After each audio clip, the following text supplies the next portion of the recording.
是因为生活上不注意，你会使得大吃大喝、暴饮暴食，尤其是吃油腻的东西比较多，再加上吸烟，可以引起血管的。Haben sich die früheren Unzulänglichkeiten Rauchs für ihn in ein Plus verwandelt, meint Władysław Biłow, Leiter des Zentrums für Deutschlandforschung am Europa-Institut der Russischen Akademie der Wissenschaften. Данный кандидат уже обсуждался в июне 2010 года, когда Федеральное собрание, стоящее членов Книжной палаты. Die Kandidatur von Gauck wurde bereits. Годный размер составляет $4 миллиарда.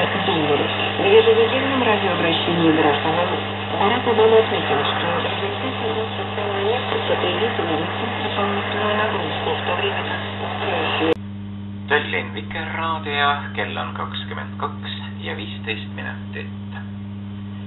Algab soovikontsert, mille kavas kõlavad raadiokuulajate Pihlamäe, Laurila, Kivistiku, Raitsako, Haasma, Reino, Härmi ja perekondade Krooni, Tuuleääre ning Petersoni soovilood.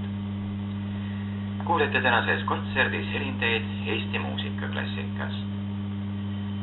Kõigepealt Aleksander Lette Kuldrannake, Aado Reinvaldi sõnad, esitab Tartu Akadeemiline Meeskoor Alo Ritsingu juhatusel.